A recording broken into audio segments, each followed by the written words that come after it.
Hello, Year 5. We're going to read you a story called The Monkey's Paw. So make sure you're reading this with an adult, because you might get scared.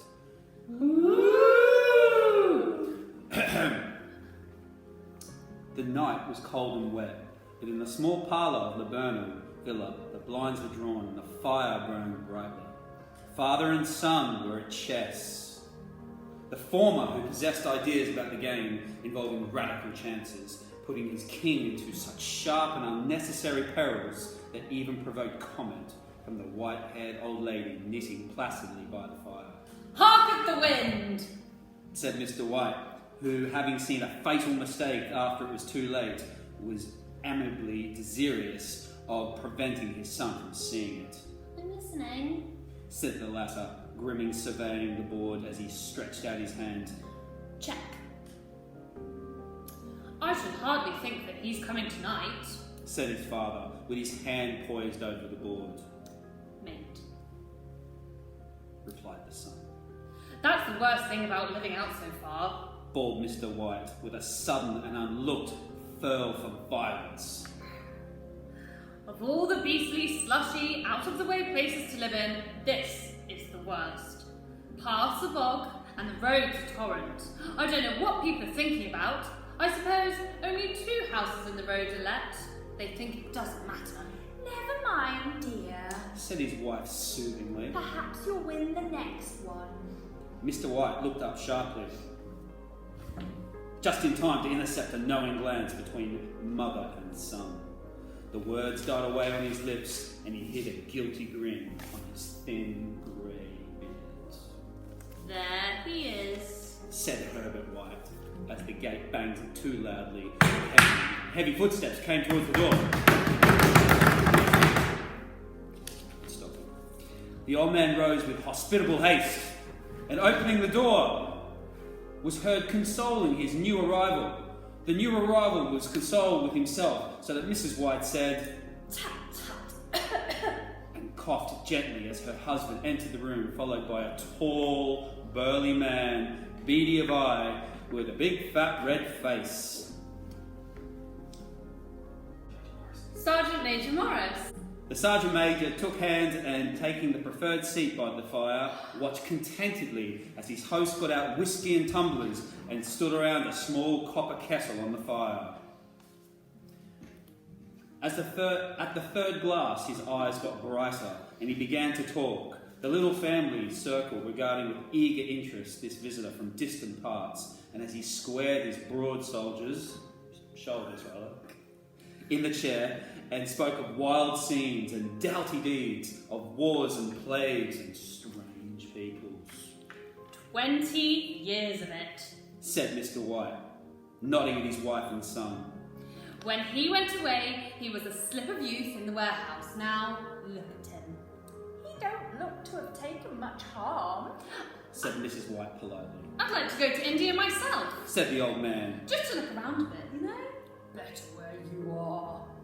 Said the Sergeant Major, shaking his head. He put down the empty glass and, sighing softly, shook it again. "I should like to see those old temples and fakers and jugglers." Said the old man. What was that you started telling me the other day about the monkey's paw or something, Morris? "Nothing. Said the soldier hastily. Leastways, nothing worth hearing." "Monkey's paw?" Said Mrs. White curiously. "Well, it's just a bit of what you might call magic, perhaps." Said the Sergeant Major offhandedly. His 3 listeners leaned forward eagerly.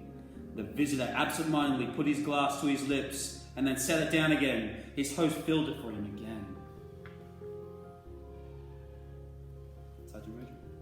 "To look at, Said the Sergeant Major, fumbling in his pocket. it's just an ordinary Jesus. little paw dried to a mummy."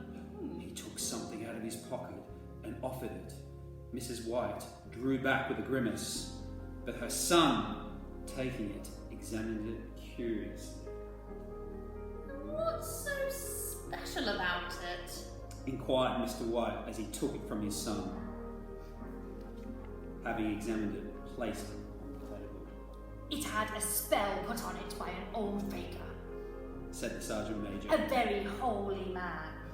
He wanted to show that fate ruled people's lives and that those who interfered with it did so to their sorrow. He put a spell on it so that 3 separate men could each have 3 wishes from it. His manners were so impressive that his hearers were conscious that their light laughter had jarred him somewhat. Well, why don't you have 3, sir? Said Herbert White cleverly. The soldier regarded him the way that middle age won't be to regard to presumptuous youth. I have. He said quietly, and his blotchy face whitened. And did you really have 3 wishes granted? Asked Mrs. White. I did. Said the Sergeant Major, and his glass tapped against his strong teeth. And has anyone else wished? Persisted the old lady. The first man had his 3 wishes, yes. Was the reply. I don't know what the first 2 were, but the third was for death. That's how I got the paw. His tones were so grave that hush fell upon the group. If you've had your 3 wishes, it's no good to you then now, Morris. Said the old man at last. What do you keep it for? The soldier shook his head. Fancy, I suppose. He said slowly. I did have some idea of selling it, but I don't think I will. It has caused me enough mischief already. Besides, people won't buy. They'll think it's a fairy tale. Some of them.